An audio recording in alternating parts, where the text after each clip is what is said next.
Hello students, welcome back with a new video. Previous video में हमने cover किया था यूनिट नंबर फर्स्ट सोशियोलॉजी का। आज से हम स्टार्ट करेंगे unit number second. The name of the unit is social structure. Students, आप लोग जो सोशियोलॉजी के लिए जो बुक रिफ़र कर रहे हैं तो वो आप आर शिवानी करिएगा, बिकॉज जो आज की वीडियो में मैं सोशियोलॉजी की वीडियोस बना रही हूँ उसमें आर शिवानी की बुक से ही मैं आपको कंटेंट दे रही हूँ। सो आप लोग ध्यान रखिएगा इस चीज़ का। एंड सेकंड थिंग, जो भी आप इस वीडियोस के माध्यम से पढ़ रहे हैं वो आपका अकॉर्डिंग टू सिलेबस है, एज वेल एज जो इम्पॉर्टेंट टॉपिक्स हैं हम उन्हीं टॉपिक्स पे सबसे ज़्यादा फोकस कर रहे हैं। सो आप लोग बहुत अच्छे से सारी वीडियोस को देखिएगा और अगर कोई भी डाउट हो तो आप कमेंट बॉक्स में कमेंट कर सकते हैं। So let's start with the new video. See, आज हम पढ़ेंगे सोशल स्ट्रक्चर यूनिट। सबसे फर्स्ट टॉपिक है उसका सोसाइटी। सोसाइटी क्या होता है? जैसा कि मैं आपको यूनिट फर्स्ट में बता चुकी थी कि सोशियोलॉजी क्या होता है, उसी से मिलता जुलता है सोसाइटी। सोसाइटी का मतलब क्या है इसमें पढ़िए, देखिए। The term society is the most fundamental concept in sociology. Sociology is established as a separate science to study human society scientifically. यानी कि सोशियोलॉजी से ही सोसाइटी बनती है एंड सोसाइटी से ही सोशियोलॉजी बना है ना। सोशियोलॉजी का मतलब क्या था? स्टडी ऑफ ह्यूमंस, है ना। इसी तरीके से सोसाइटी का मतलब क्या होता है?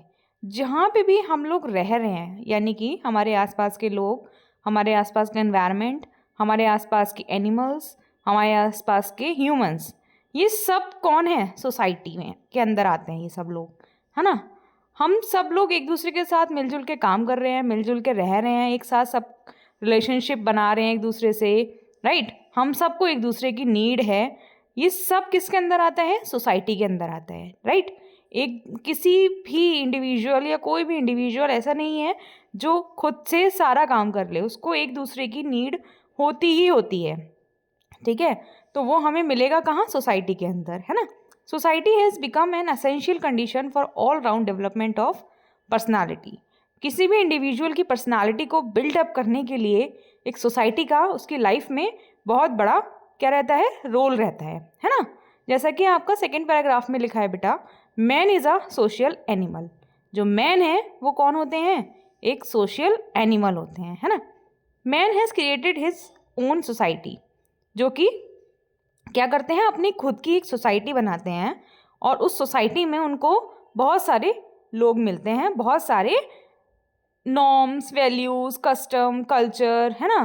तो ये सब रिलेशनशिप, इंटरेक्शन, है ना, जो भी चीज़ें हैं ये सब हमें मिलती किसमें है? सोसाइटी के अंदर। बात करते हैं आगे, मीनिंग क्या है? Meaning and definition of society. जैसे कि इसमें लिखा हुआ है, society is a web of social relationship. एक दूसरे के साथ रिलेशनशिप बनाना, एक दूसरे के साथ मिलजुल के रहना, एक दूसरे से इंटरेक्शन करना, एक दूसरे की हेल्प करना या एक दूसरे से हेल्प लेना, ये सब क्या कहलाता है? Society, right. इसमें फर्स्ट लाइन में आपका लिखा भी है the word socius, which means companionship और फ्रेंडशिप, है ना। It refers to social nature of man, है ना।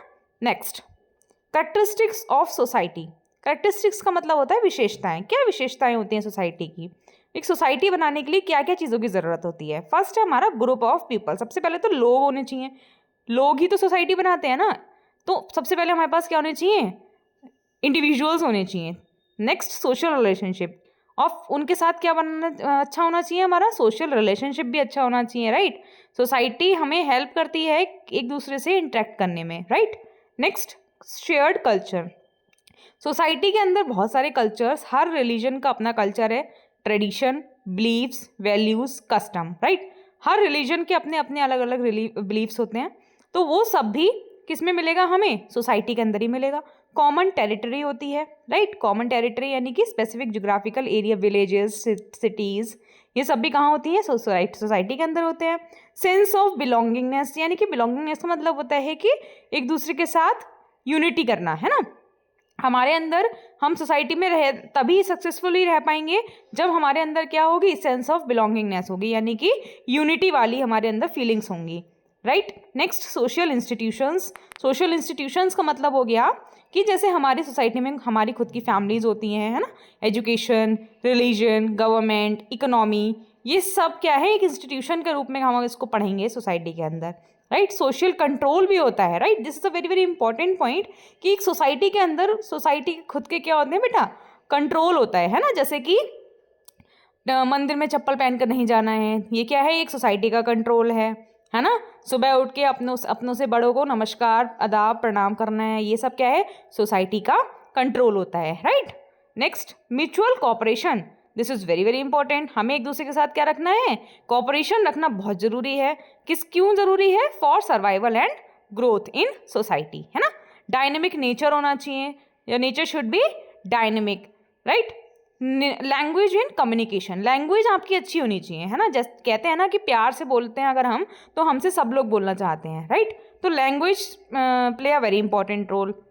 Next, differences in society. Differences in society का मतलब बेटा यहाँ पर ये है कि जैसे सोसाइटी में हर तरीके के लोग रहते हैं ना, हर रिलीजन के लोग रहते हैं, है ना, हर कास्ट के लोग रहते हैं, हर क्लास का लोग रहता है, बट उन सबका अपना अपना डिफरेंट क्या होते हैं बेटा, पर्सनालिटी होती है ना। कोई टीचर है, कोई बिजनेसमैन है, कोई एडवोकेट है, कोई डॉक्टर है, कोई इंजीनियर है, कोई बहुत इंटेलिजेंट है तो कोई बहुत कम इंटेलिजेंट है ना। किसी का क्या है, एबिलिटी अच्छी है और किसी की एबिलिटी कमज़ोर है ना। तो ये सभी तरीके के लोग रहते हैं एक सोसाइटी के अंदर।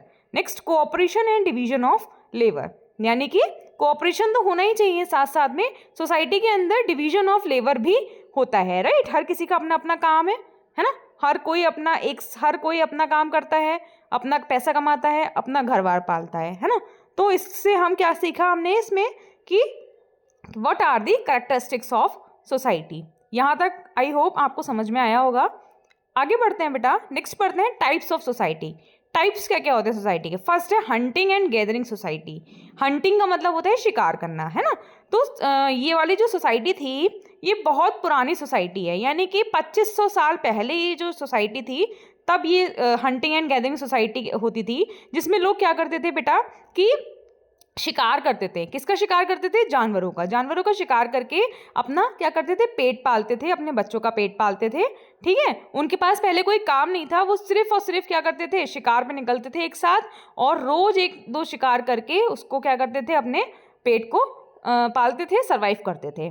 Next, horticulture society. Horticulture society का मतलब हो गया, ये वो सोसाइटी होती है जो कैसी होती है, जो बेसिकली डिपेंड होती है एग्रीकल्चर, या कह सकते हैं आप जो उगाते हैं ना, फल फ्रूट्स वेजिटेबल्स जो उगाते हैं, हाँ, तो वो ये सोसाइटी करती थी, क्या करती थी, हल्का फुल्का फार्मिंग करती थी, स्मॉल स्केल पे, बहुत भारी स्केल पे नहीं करती थी, बहुत बड़ा एग्रीकल्चर फील्ड नहीं था इनका, लेकिन छोटी मोटी जगहों पे क्या कर लेते थे ये लोग, हल्का फुल्का अनाज वगैरह उगा के उसको मतलब खाते थे। बट उसमें क्या करते थे, ये बहुत बड़े बड़े मशीन्स वगैरह यूज़ नहीं करके क्या करते थे, सिंपल टूल्स यूज़ करते थे, या कह सकते हैं अपने खुद के हैंड्स यूज़ करते थे, है ना। कि आज के समय पे तो बहुत सारी ऐसी टेक्नोलॉजीज आ गई हैं जिसके थ्रू हम फार्मिंग या एग्रीकल्चरिंग कर सकते हैं, बट पहले के टाइम पे ये सब नहीं था। नेक्स्ट आती है पास्टोरल सोसाइटी। पास्टोरल सोसाइटी को हम हिंदी में बोलते हैं देहाती समाज, है ना। तो देहाती समाज भी बहुत पहले का समाज था, अब तो खैर बहुत एडवांस हो गया है।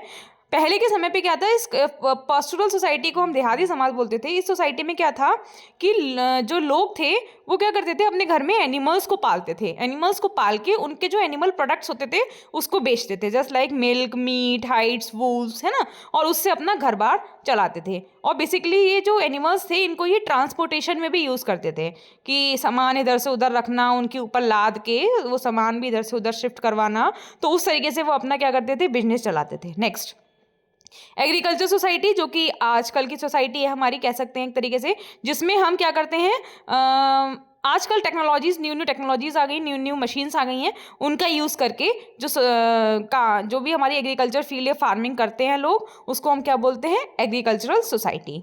Next, industrial society. Industrial society का मतलब हो गया 80s और 19th सेंचुरी में जो चल रही है, राइट। इसमें लिखा है थर्ड लाइन में, देखिए, it emerges during the industrial revolution. ये क्या कर रही थी, अब ये सोसाइटी क्या कर रही है, इंडस्ट्रियल रिवॉल्यूशन, यानी इंडस्ट्रीज बना रही है, नई नई इंडस्ट्रीज बन रही हैं, नई नई इंडस्ट्रीज के थ्रू क्या हो रहा है, काम चल रहा है, मशीन्स यूज हो रही हैं, नई नई टेक्नोलॉजीज यूज होती हैं, जिसके थ्रू क्या होते हैं, वर्क होता है। और इससे क्या है कि ह्यूमन का जो वर्कलोड है उसको भी रिड्यूस कर रही है। क्यों? क्योंकि यहाँ पे मशीन्स यूज़ हो रही हैं, है ना। तो इसके थ्रू जो हमारी फार्मिंग होती है, जो भी हमारा अर्बनाइजेशन होता है, तो उसको हम क्या बोलते हैं, इंडस्ट्रियल सोसाइटी। एंड लास्ट है हमारा पोस्ट इंडस्ट्रियल सोसाइटी। ये हमारी फिलहाल एट प्रेजेंट जो चल रही है वो कौन सी चल रही है, पोस्ट इंडस्ट्रियल सोसाइटी चल रही है, जिसमें क्या है, जैसा कि अभी हमने पढ़ा इंडस्ट्रियल रिवॉल्यूशन, अब इसको चेंज करके पोस्ट इंडस्ट्रियल सोसाइटी के अंदर आ जाएगा। इसी वर्ड को हम चेंज कर देते हैं, इंडस्ट्रियल रिवॉल्यूशन की जगह अब क्या हो गया, इंफॉर्मेशन रिवॉल्यूशन। यानी कि अब जो मशीन्स चल रही है, यानी अब कंप्यूटर्स, रोबोट्स, अब क्या हो रहा है, ह्यूमंस को भी काम करना नहीं पड़ रहा है, अब सीधा रोबोट्स काम कर रहे हैं, है ना, with the help of computer. तो उसको हम क्या बोल रहे हैं, पोस्ट इंडस्ट्रियल सोसाइटी। ये जो करंट में चल रही है उसको हम बोल रहे हैं पोस्ट इंडस्ट्रियल सोसाइटी। जैसे कि थर्ड लाइन में लिखा हुआ है ना, जैसे it is also called a service based और इंफॉर्मेशन सोसाइटी, है ना। सो वी होप आपको ये समझ में आया होगा types of society. Thank you.